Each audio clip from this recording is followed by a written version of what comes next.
right, I think we'll go ahead and get started because it is just after the hour. So it's my distinct pleasure to welcome today's speaker, Dr. Rafael Meza.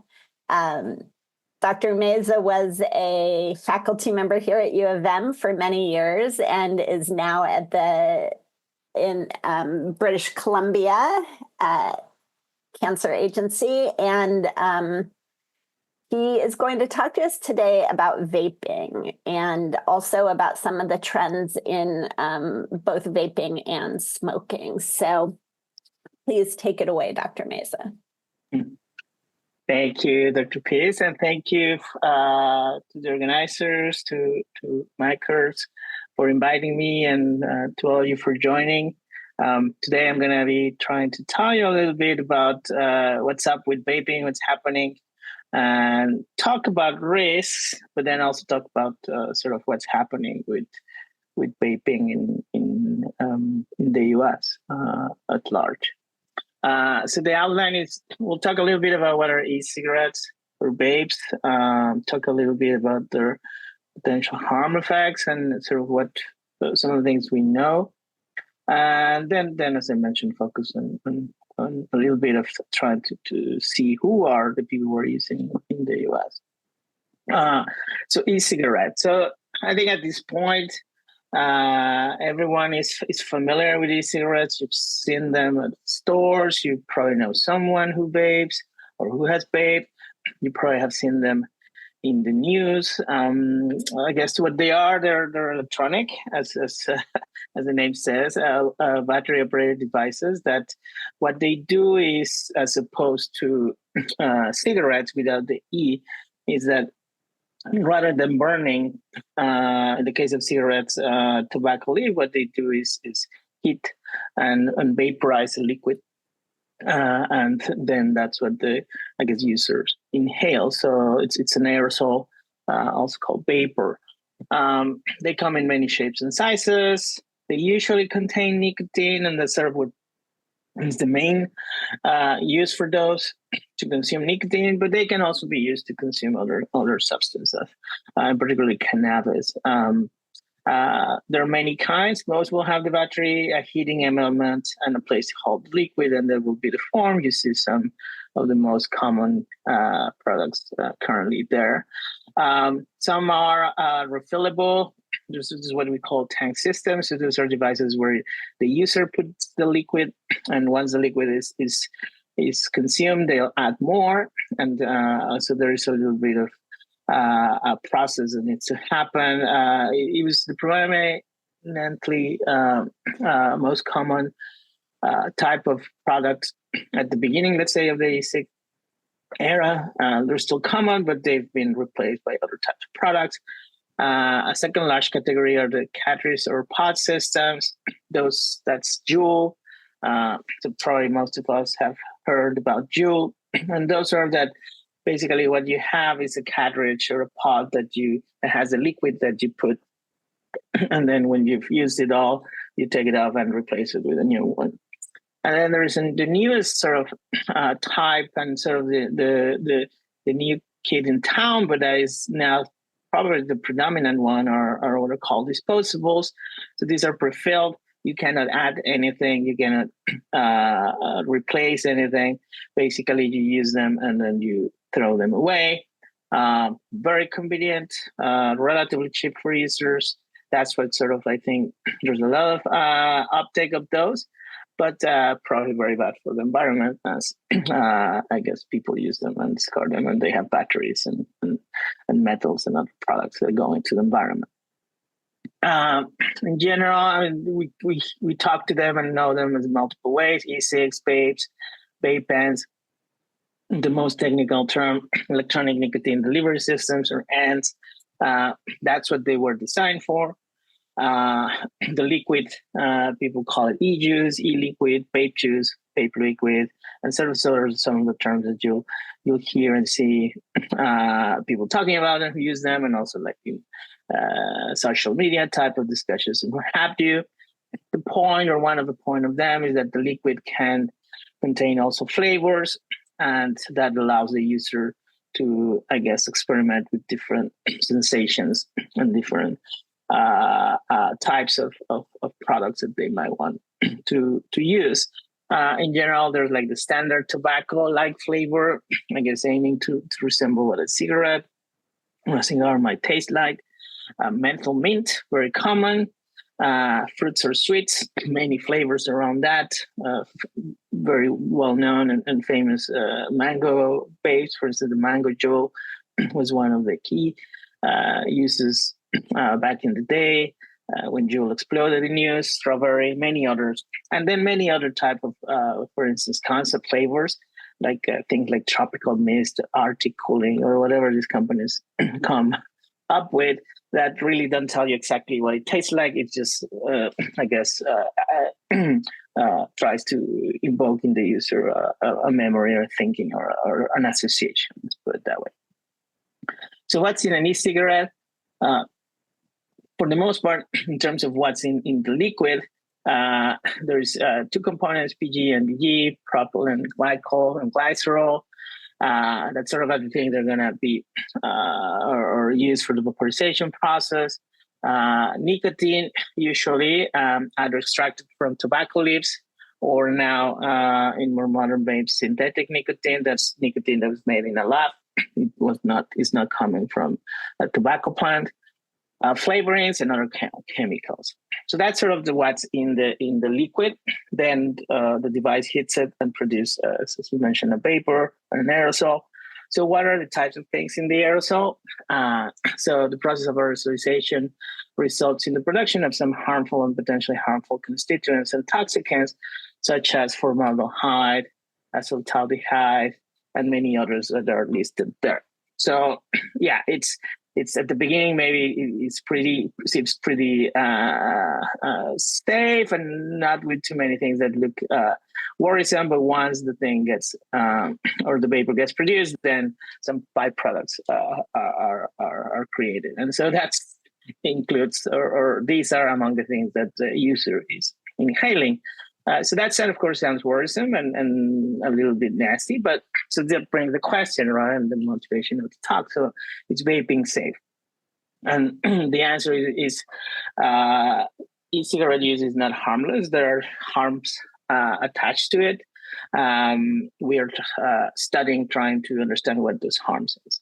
But I think it's not only what are the potential harms or what might be the harms, but also how harmful it is, like how much risk is associated with its use on its own, but also thinking about it in comparison with other forms of nicotine consumption.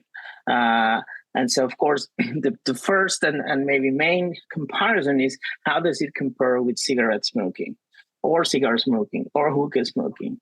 And those are sort of combustible type of products that burn tobacco to produce smoke that is inhaled.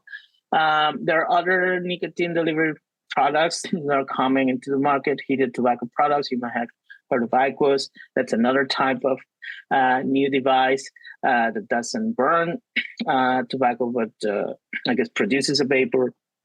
In this case, not with a liquid, but with tobacco leaves. And they're very in vogue in Japan, in Korea, and Europe. Not so much in the US because they were removed, but they will come back. Traditional smokeless tobacco use, chewing, snus, snuff, the new kid in town, oral nicotine pouches, you might have heard of seen. And of course, versus nicotine replacement therapy, that is something that is given to people who currently smoke to try to get out of the habit. So the question is, so how harmful is e-cig use in comparison with some of these other forms of nicotine consumption? And that's sort of where a lot of research and a lot of discussion among academics is happening right now. Of course, a big component of what's going to happen is going to be a function of how much a user vapes, how frequently, how much in terms of intensity and what have you. So is the dose and also how much of those stuff in the vapor is going to be absorbed. So there are toxicants in e-cig vapor, but how do they compare versus toxicants, for instance, in cigarette smoke? That's an important question that scientists are looking at, and also versus other forms of nicotine consumption. So the punchline, particularly comparing with cigarettes, is that relative to cigarette smoke, what vapors are inhaling includes or contains fewer kinds of toxicants in general. So cigarettes has like 400 carcinogens. E-cig will have a much smaller number of nasty constituents.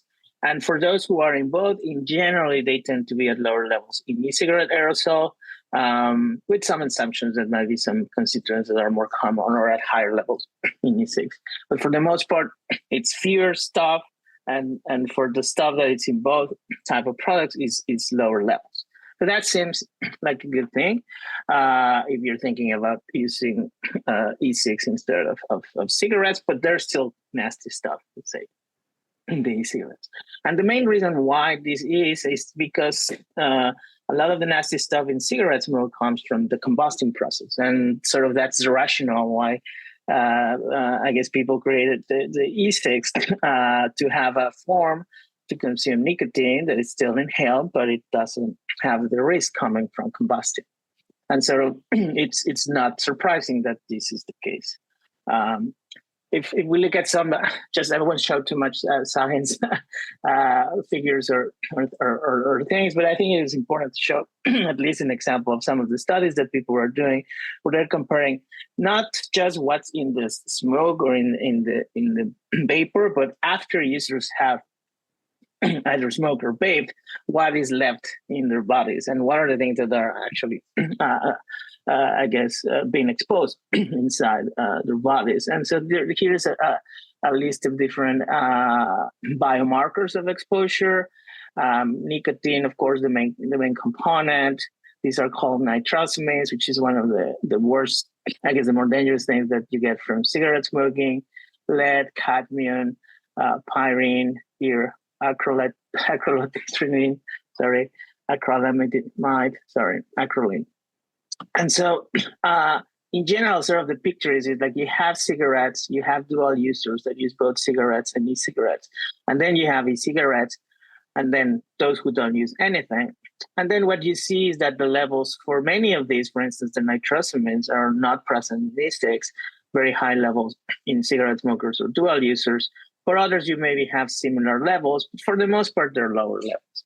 And I think that's sort of the punchline, that we know that, yes, e-cig use will result in less and lower exposures to toxicants. And so that brings the question, so they should be safer, right? And maybe, or not, they still have nasty stuff. So I think that's where a lot of the debate around using e-cigs comes. So it's a little bit confusing. If you're confused, I'm confused. Everyone is confused. But for the most part, what we can say is that they are not harmless, and we don't know yet their exact health risk. Why is that? Because e-cigarettes haven't been around for long, and we really need long-term studies to figure out what are the exact health risks and the amount of those health risks. And so we're working on it. We need help for instance, from studies like MyCurse that will provide data and help us figure out exactly what are the risks and how risky they are in general and relative to other tobacco products. One challenge we're facing right now is that lots of bad studies out there that confuse people and really just trying to move the debate one way or another. And it's really unfortunate because we really still don't know, and that's the honest answer. But we know a few things. One, that the answer will depend on several factors. Again, the devil is in the dose and how much a user vapes, how frequent, the amount in each session, for instance, the duration for how long they've been doing it. This has been vaping for months versus years versus decades. If they're at the same time being exposed, like the dual users of cigarettes and e-cigarettes, for instance, or if they're living in an area that there's a lot of air pollution, or they live in a house that has exposure to radon. So that's going to end up driving their effects. And co-use with other substances as well. So while we don't know the full answer, with the knowledge that we have right now, we can make some common sense recommendations, thinking about products that are being tested, that are regulated, and that you can trust that what they say they have in their packaging is what they have, and that the things that they produce are what the I guess manufacturers say they do. So, in general, I guess if you have never smoked cigarettes, cigars, hookah, any combustible product, and you're not using them, it's best not to vape. Really. Well, we figure out if these things are harmful or not, then you might as well not touch them if you don't need them for any particular reason. Now, if you smoke or currently smoke and have tried quitting but have not succeeded, then perhaps vaping could help you quit. We have data, and there is agreement now in general among scientists that vapes can actually help you quit. And there's recommendations of or studies that show that they work better than some of the, or similar or even better than some of the standard therapies that we use to help people quit smoking.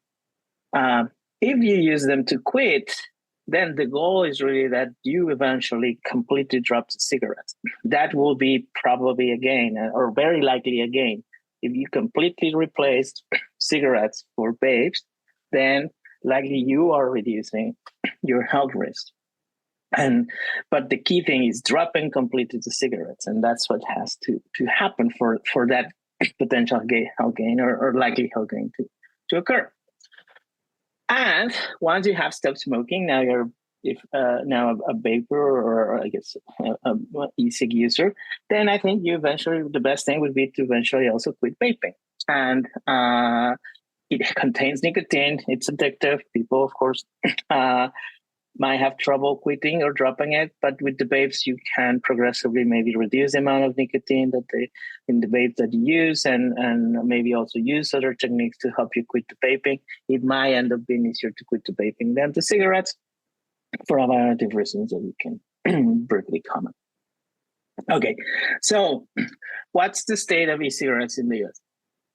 The Federal Drug Administration is the federal government unit that is responsible for approving tobacco products, granting them marketing approval.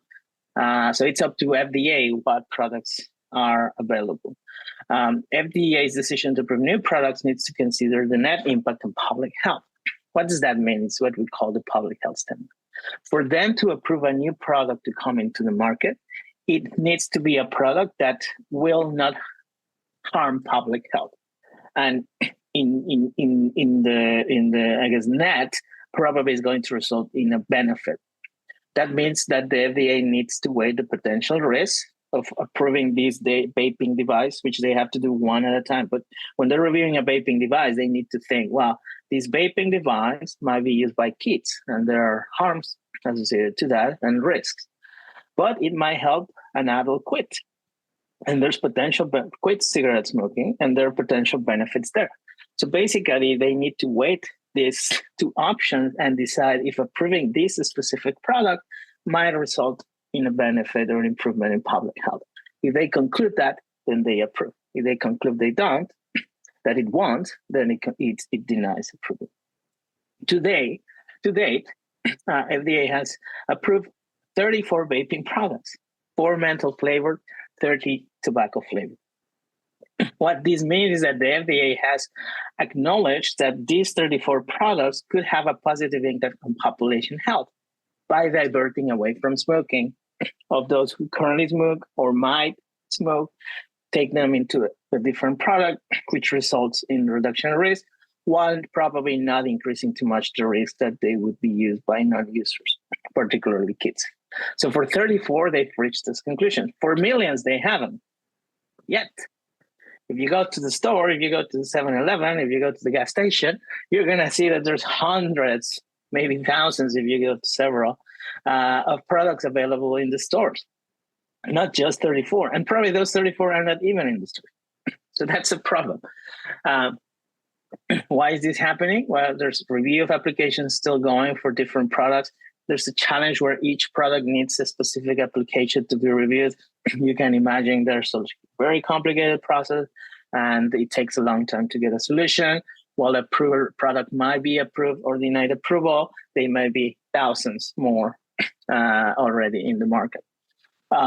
New products not yet under review that just were, I guess, came into the market and they haven't submitted applications and they just are sort of taking advantage of these loopholes to be on the market. Products denied market authorization, they're still on the market due to legal challenges to the decisions or illegally and illegal products.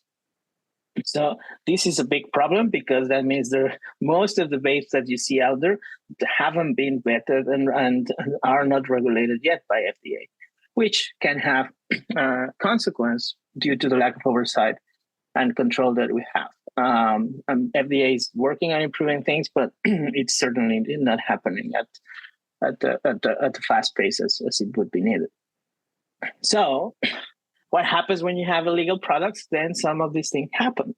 So you might have recall in 2019, and for the pandemic, 2020, that there was an outbreak of particularly kids going into the hospital with acute respiratory conditions that end up being over 2,800 hospitalizations and 68 people actually died.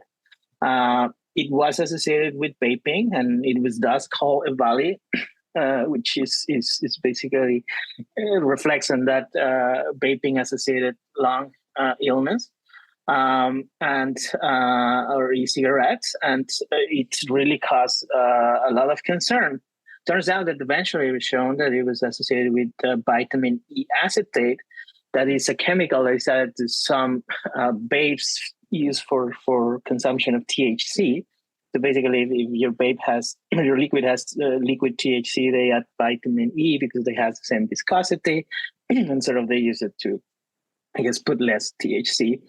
And it turns out that the vaporization of vitamin E ends up what is causing these valley diseases.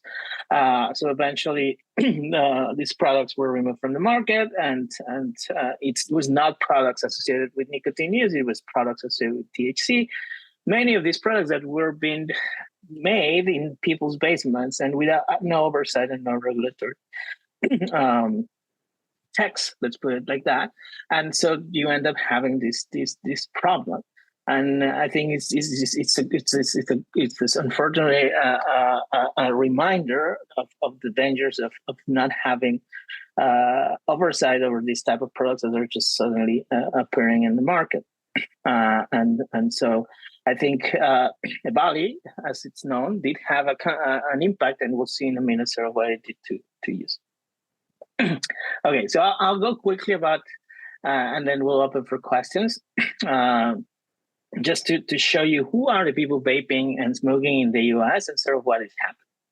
And we're going to look first at adolescents look at data from the National Youth Tobacco Survey, that is a survey that every year CDC conducts.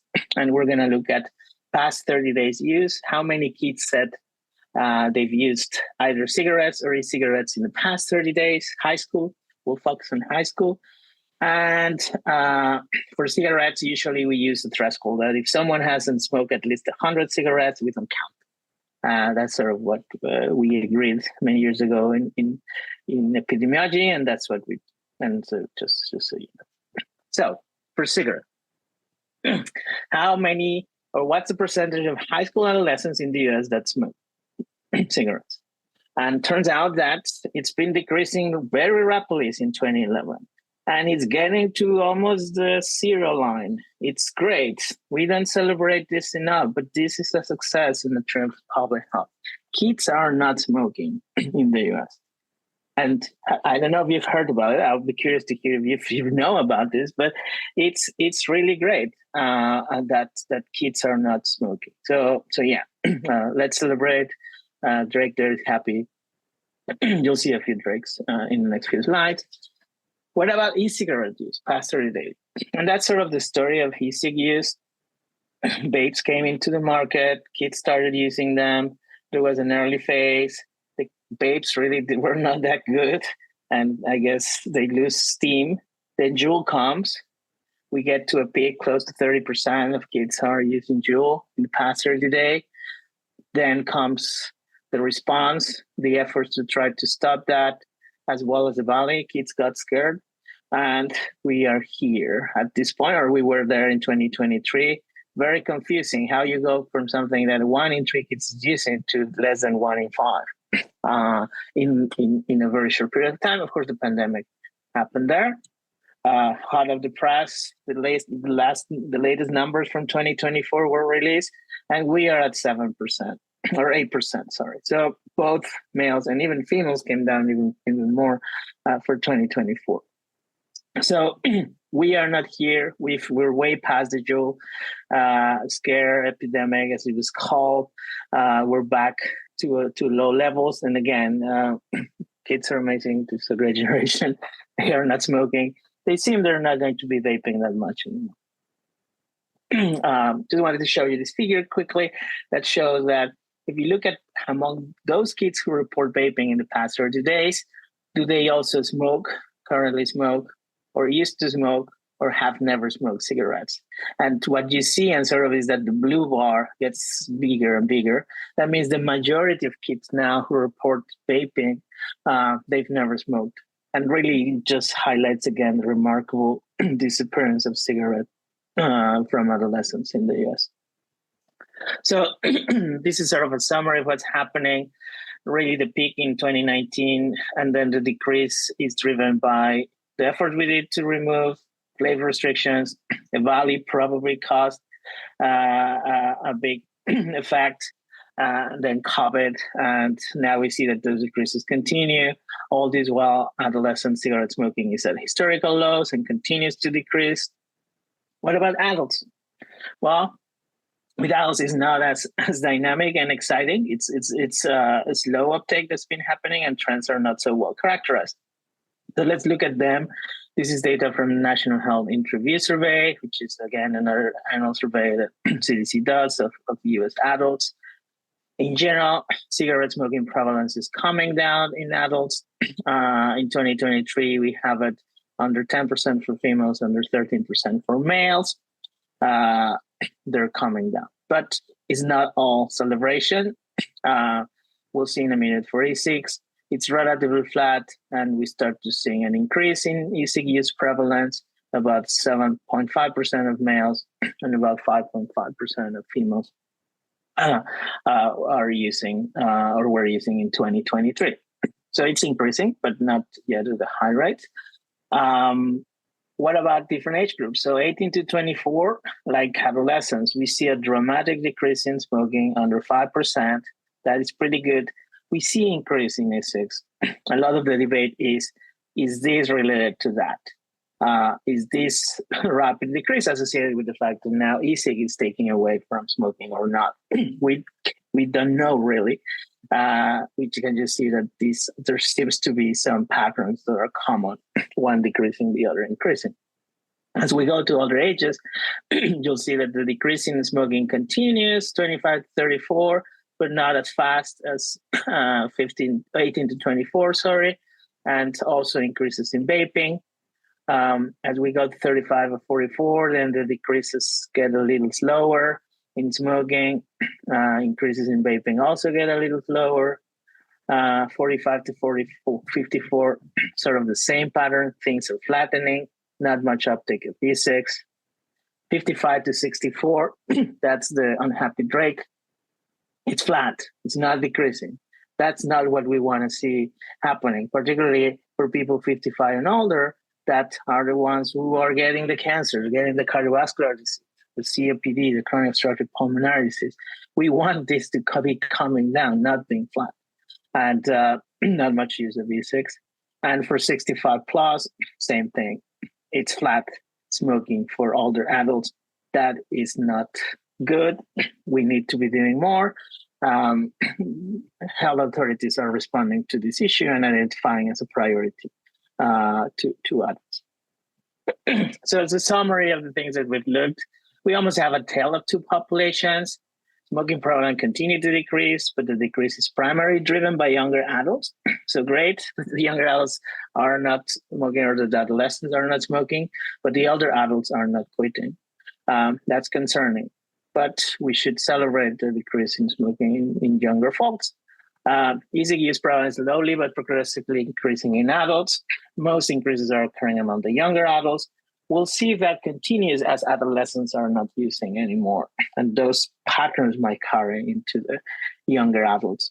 In younger adults, an increasing proportion of easy users have never smoked cigarettes. So conclusions of the talk. So what's up with vaping? Is it less, the same, or more risky than smoking? That was the title. Less risky, definitely, but it's not harmless. How harmful it is, we'll need to figure that out. But if you smoke and haven't been able to quit, vaping is a less harmful nicotine delivery alternative that could help. If you don't smoke, it's best to avoid vaping. Why don't you wait until we figure out the risks? Vaping is probably here to stay, so we need to regulate it and avoid the proliferation of illegal products, which is a problem on its own. And I think while there's a lot of temptation of going with bans and trying to prevent these products from being in the market at all, we see that it's almost impossible, and it's a whack-a-mole type of issue. The youth vaping epidemic has receded. Great news. Not only the kids are not smoking, but they are also not vaping as much as they were 4 years ago. But we need to continue those efforts to prevent kids from vaping, and I think that's key. Older adult smoking is stagnant. We need to provide options to help folks reduce their smoking burden, reduce their smoking, and by consequence, reduce their health risk. Vaping could help, but currently not being used much. So it's sort of a problem, right? The ones who could benefit from vaping are not vaping. The ones who could maybe have more risk from vaping are the ones who are vaping. So we have it flipped. The fact that adults are not using may be an issue, or adult smokers are not, or adults who currently smoke are not using, is perhaps an unintended consequence of efforts to prevent youth use. And we need to think about that and really find the right balance. Whatever we do, the one thing we cannot lose sight of is that smoking remains the top cause of premature death and preventable disease in the US and in the world. And we really need to keep the eyes on the prize, which is to reduce as much as possible smoking, cigarette smoking, while of course not allowing that other things like vaping will take cover as health concern, which I think at this point we can say that at least in the US we are in a good shape as of today, which was not the case 5 years ago. So I'll stop there, allow open for questions, and just thank, of course, Micers, Dr. Lee Pierce, and our funders. That a lot of the research I do is around tobacco use, cigarettes, e-cigarettes, their health effects, and sort of their trends and patterns. And if you want to learn more about the work we do, we have a tobacco center that's funded by the FDA and NIH, which is hosted at the University of Michigan. So. Thanks. Okay. Thanks so much, Rafael. That was amazing. We have a fair number of questions, and I've tried to sort of organize them together. So if you don't hear your question straight away, don't worry. We're going to get to it. So the first question is around whether vaping is addictive, and that a lot of maybe early messaging was that it wasn't. And so the question is vaping the same risk of addiction or less or more than cigarettes? That's a great question, and like with cigarettes, what is I'm going to respond, and sort of the key thing to have in mind is that nicotine is the substance that leads to addiction. So if you vape products containing nicotine, you are likely to become addicted. How addicted? And of course, it's going to have variation from person to person. It's also going to vary, depends on the products that you use, and sort of on I guess also on how you use them. If we think just like health risk, we think about our vapes more addictive than cigarettes.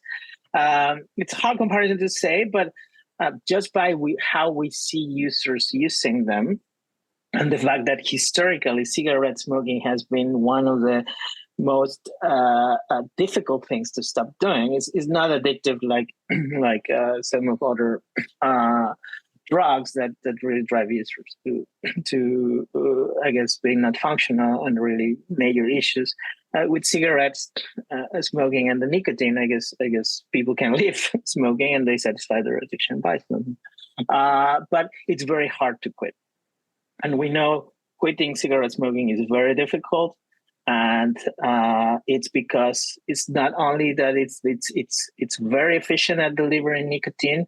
The most efficient way, if we want to think about it that way, in terms of how quickly it gets to your brain and how quickly it satisfies your need for nicotine, cigarettes are the best in that sense, and that's why people use them. And but it's not only that; they're also very easy to use. They're very easy to produce. So they've been, from the tobacco company's perspective, like the perfect product: cheap to produce, easy to manufacture, easy to sell, and easy for the user to use. For vaping, it's a little more complicated. I guess disposables is one of the reasons, probably why the disposables have increasing use, is because they're more convenient. They're getting closer to the convenience of cigarettes, and they're also the jump in Juul was because there was a change of how nicotine was used and vaporized in the liquids that led to I guess a faster delivery to the brain, and by doing that, those products became more satisfying to the user who's looking to satisfy the nicotine craving. And so they're getting closer to cigarettes in that delivery of nicotine perspective, but they're not as good yet. So to come back to the question and maybe riff, yes, they are addictive. If they have nicotine, you'll get addicted to the nicotine. Are they as addictive as cigarettes? It's hard to head-to-head comparison, but I would say that cigarettes are still the most addictive tobacco product. And the other thing I'll say is that yes, people eventually use vaping without nicotine or maybe with other things, and then the addiction profiles of doing that would be different. So a related question. Is vaping more expensive than smoking cigarettes, or are they on par? What does that look like? That's a great question, and it's one where I think also government involvement or participation has something to say about it. They're getting closer, and particularly with disposables, with products that are coming, the large majority from China, the prices are coming down and maybe becoming more affordable, if not equally affordable. One thing that's happening is that cigarettes are heavily regulated, and they have federal and state taxes, whereas we're still sort of in the process of figuring out how to even approve cigarettes in the market. For products that are illegal, they are not taxed. For products that are maybe legal, then maybe they are taxed, but we're not taxing them at the same level. So this is one of the things where if you were to I guess, accept the fact that, of course, the idea would be no one using anything. That's never going to happen. So if you accept the compromise of, like, I'd rather see smoking go down, even if that means vaping increasing some, then one thing that governments at the state, at the federal, the local level could do is let's tax the heck out of cigarettes and tax also e-cigs, so we don't encourage use by making them cheap, but make them cheaper and more affordable than cigarettes. And so, but I don't think that's necessarily happening, and I don't think that's yet to be the case. But it's a very important question.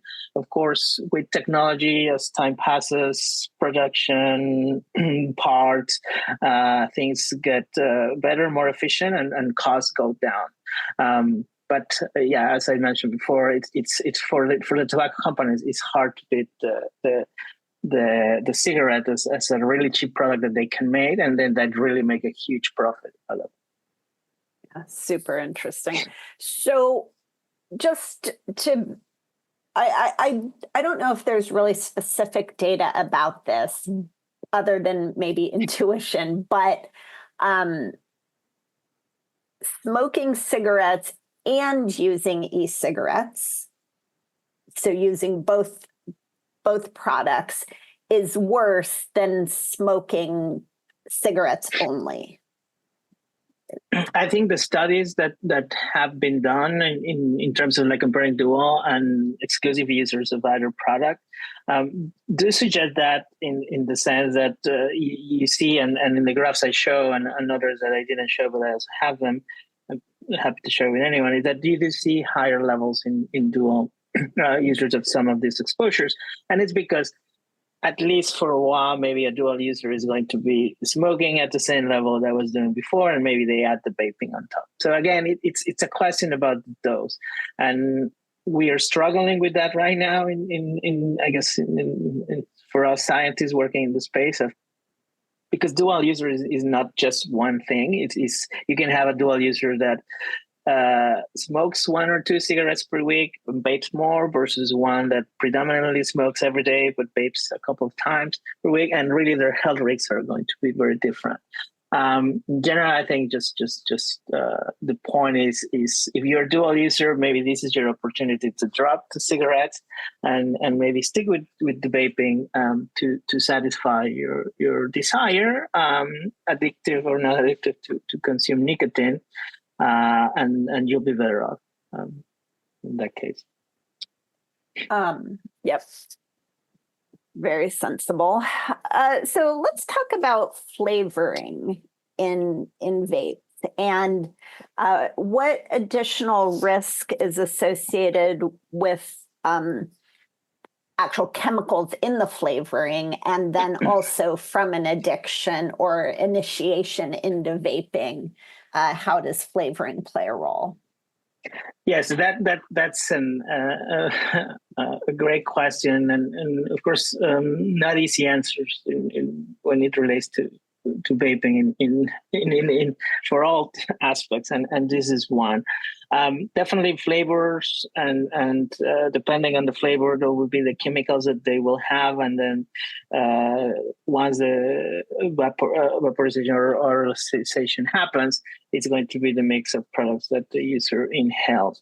So there is risk of flavors in that sense, that different chemicals that are used to create these flavors may result in higher exposure or newer exposures to other constituents. And so scientists are working in that. It's really hard because basically the flavors are changing all the time, and they're so diverse that now it's almost impossible to know exactly what is in all of them. That's why maybe regulation that would approve a reasonable number of vapes, tobacco flavor, menthol flavor, and maybe other flavors that we know exactly what they have, might be a good alternative, because then we'll know exactly of at least the products what are the things that they have. Now, you asked also about why do people use flavors, or why do we put, or do companies put flavors on the vapes? And it's for a variety of reasons, but one is that users like trying the flavors, and both young and youth users as well as older users. It becomes a thing that attracts people, and I think it has its pros. If you have an individual who's smoking and wants to try something else, or maybe they try a vape, menthol mint, and they don't like, but then they try the mango, and that's something that actually they like. Maybe that will be a way that will help them eventually make the transition. So flavors could work as a way to incentivize the transition out of smoking into vaping. But they have the risks. Kids like flavory stuff, colorful stuff. That was the big issue, or one of the big issues with the Juul explosion, that they marketed, they took advantage of the fact that they had flavors, and they added colors, they brought influencers into their marketing, and voila, then kids are using them. And yes, kids predominantly use vapes with flavors. That's what they like. So there are major trade-offs there in terms of the risk and the potential benefit. FDA as of today has only approved predominantly tobacco flavor vapes for menthol vapes, thinking that maybe they're going to ban menthol from cigarettes, and then that will provide menthol smokers an exit to vaping.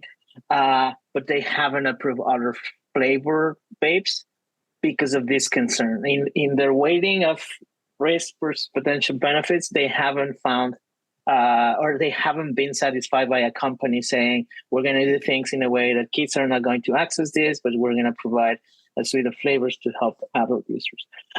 It's a big debate. If you look at not only studies and surveys, but also talk to people who are vaping, adults who are vaping and things like that, will be very strongly in their statement that they want the flavors, they like the flavors, and they vape because of the flavors. And so it's a very difficult thing to address, because knowing that that's one of the hooks to get kids into vaping. Now, we can do all the regulation we want. At this point, the market is flooded with multiple or with thousands of vapes of thousands of flavors, and kids are using less. So something good is happening, that even with that wide range of flavors available, kids are just turning away. And maybe there's a right balance there. And maybe the last thing I'll say, and also trying to connect with the previous question is, or one of the previous questions is that I think one thing that we are seeing and noticing is that people vape for a while. Some people, of course, will vape for many years, but not many stay vaping forever. So while addictive, and some people can get very addictive, and we have, of course, lots of anecdotes of particularly concerning anecdotes of kids getting very addictive, for the most part, people who vape don't stay vaping for long. And that might be a sweet spot as something to get away from cigarettes, that then you might be able to in a more easier way drop down the road. Super interesting. All right, so we have a few questions about is there a way to identify a safer vape or a safer product? And can you get lists of what ingredients one should try to avoid in a given vape? That's a hard question, because of course it's not only what it's in, and most vapes will have almost the same main ingredients. Of course, the flavors will change, but there are other factors that come into play that are like the process of aerosolization and the components of the device, which is the battery, and it will have a metal coil and it will have other things. So I think that's where regulation can play a big role, because to ensure that for a given product, let's say a Juul, it's produced in a way that it minimizes the stuff that might leak, let's say, from the battery, or stuff that might come from the metal coil that is used, and other things. So I think for the most part is more than the liquid content. I think a lot of the sources of the harmful constituents are the device, so the product itself. Mm-hmm. And that's where I think if maybe the easiest answer is to say, well, those 34 products that have been approved by FDA, they have gone through a very rigorous vetting where the companies had to provide information to FDA that FDA had to review, and maybe FDA did their own test to conclude that this thing is not only potentially helpful for current smokers to quit, and maybe less risky for young people to use or get hooked into. And they've also reviewed that the toxicology profiles are not something crazy, like a Valley type product, let's say. And so right now, the easiest maybe answer to say is those 34 products that are approved, and I'm happy to share the list, and it's available online. Those might be the safest ones, because they have approval. The downside, it's only they come only in tobacco and menthol flavors. If you look at other flavors, you're going to have to rely on other products that, sadly, the large majority come from China. There's no oversight, and they're for the most part illegal. I don't want to be quoted saying this, but there is some trade-offs between having products coming with major companies that have, I guess, stockholders, and I guess they are accountable to regulatory oversight versus companies that you have no idea, like or from people's basements. And I think, sadly, maybe some of the less risky stuff might be coming from the companies that we really dislike, which are the cigarette companies. But so I'll careful to say that FDA approved might be the best way. Yep. So we can put out in our newsletter, we'll put out the link to approved products. So just a couple of final questions. What kind of labeling is there on vape products or e-cigarettes, and particularly as it relates to pregnancy risk? I think as of now, because they're regulated as tobacco products, they'll have just the usual warnings that consuming tobacco is unhealthy. I don't think there is much in terms of other risk. I think particularly because there is not much specific data that will allow you to say this sector risk to these subpopulations, in this case, during pregnancy. And also because maybe, and I don't think there has been any approval in terms of modified risk products, but one of the things that eventually, I guess, vaping companies would want their labelings to say is that this product is risky, but is less risky than cigarettes. And it might end up being focused on that. They cannot do it now because they haven't shown or been approved to say that. Other tobacco products do have modified risk product claims in their packaging, but for in the case of vaping, there's just much and the only ones who are approved and have probably prescribed language in their packaging are the 34. All the others are probably just having no versus little information, or maybe disinformation. So historically, in the early days of cigarettes, there was messaging that cigarettes were healthy or okay. And of course, we know that that's not the case at all. Are we potentially not really understanding the risks around vaping? And how long do you think we're going to need to have a good understand of the risk profile?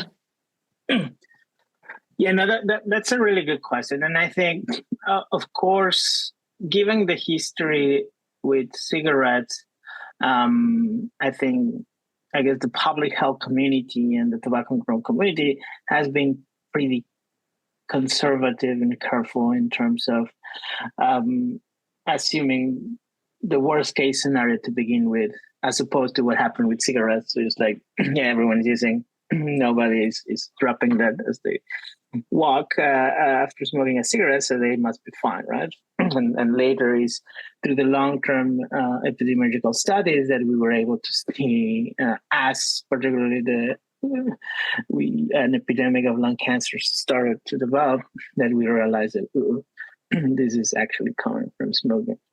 I think for vaping, we're starting with that very, I guess, conservative starting point where we believe or tend to be very careful and highlight any potential risk. And so what's been happening is that a lot of the studies at the beginning is like, so what's in the vapor? So what are people being exposed to? So what if I I simulate vaping in the lab and expose cells or rats or other lab animals to vaping, and what do I see? And whatever I see is quite it could be quite concerning if I see something. I think that's been part of the issue. Also, then that we start going into humans, because that's the main point, right? Like, we can do all these lab studies, but until we don't see that actually they're causing disease in humans, we cannot be sure that that might be the case. And so at the beginning, we were trying to study, do people who vape have higher risk of diseases? And turns out that they do. But the problem is that the people who were vaping, particularly at the beginning, are former or current smokers. So there was an issue of people not accounting for that risk coming from smoking that they were attributing to vaping. And that led to many of the studies that you probably have seen in the news: vaping associated with heart attacks, vaping associated with cancer, vaping associated with X. And turns out that this was all the smoking behind. And so those studies are problematic because they divert us from really finding the truth. So I think, of course, we should be mindful. We should be, in a sense, careful, and that's why if you don't smoke, don't vape. That's the safest thing to do. If you currently smoke, perhaps vaping is an option, and I think the agreement is that you wouldn't increase your risk. You would likely decrease your risk, and so there is a benefit. How long are we going to need to really have final answers? I think we're getting to that point where we have users that have used for a long time, let's say over 10 years. A challenge is, again, going back, that many of those users either currently also smoke or used to smoke. And it's a very different question of what is the risk of vaping for someone who used to smoke. And that's what we're going to be able to get a better answer now. It's a very different question. But what about the risk to the kids who might have been smoking now for 5 years? They don't smoke, but they're still young. They're still not at the ages where they're getting all the nasty diseases. So sadly, for that question, what are the risks of vaping in the absence of smoking? We're probably going to need a longer time. And one of the challenges is, yes, many kids try vaping. Not many are continuing to be regular long-term vapers. So we're also going to need numbers of people using vaping for a long time to be able to answer this question. So maybe, hopefully, we won't have to answer this question, because sort of vaping will be a fad and it will go away among the younger people. And I wouldn't discount that it's necessary. It might end up happening. But yeah, different questions, different time. Sorry. Yeah, super helpful. All right. Well, we can't thank you enough for joining us. I think I got to most of the questions, and if I didn't, please go ahead and email us at michigan-cares@umich.edu. I put it in the chat, and we'll be happy to get back to you. And thank you for having me. It was great. Thank you for your questions. Great questions. Very difficult topic, but very important. And happy to share information and answer any additional questions that might come up. Thanks so much. Thank you. Thank you all. Thank you, Rafael.